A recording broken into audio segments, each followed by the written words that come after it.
Bonjour à toutes et à tous.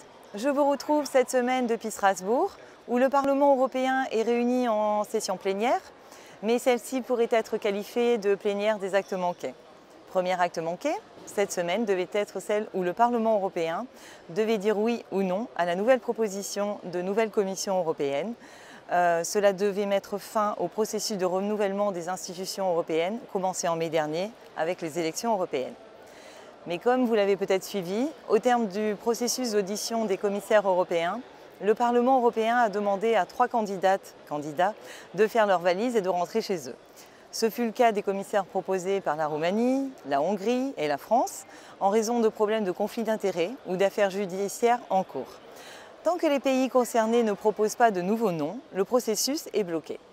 Deuxième acte manqué, cette plénière devait être celle où un éventuel accord sur la sortie du Royaume-Uni de l'Union européenne serait soumis au Parlement européen. Mais l'accord conclu entre le Premier ministre britannique et l'Union européenne n'a pas encore été formellement validé par le Parlement britannique. Cette semaine, nous avons par contre voté un ensemble de mesures pour limiter les conséquences néfastes d'un éventuel Brexit sans accord. Par exemple, dans le domaine sur lequel je travaille, la pêche, un Brexit sans accord signifierait que du jour au lendemain, les navires européens ne pourraient plus accéder aux eaux britanniques et vice-versa. La situation pourrait être catastrophique pour certains pêcheurs, par exemple dans la Manche. En effet, les eaux britanniques étant très riches en poissons, certains pêcheurs français y réalisent jusqu'à 50 à 60% de leur capture. Nous avons adopté des mesures qui prévoient que le Fonds pour la pêche, le FEAMP, puisse aider les pêcheurs incapables de pêcher en raison du Brexit. Nous avons aussi adopté des procédures simplifiées pour que les bateaux britanniques puissent accéder aux eaux européennes à condition que le Royaume-Uni fasse de même. Toujours est-il qu'un Brexit sans accord serait catastrophique pour une partie de la pêche française. C'est pour cela qu'il faut reporter encore une fois la date du Brexit. Un accord prolongerait temporairement la politique commune de la pêche, mais n'offre aucune garantie après 2020.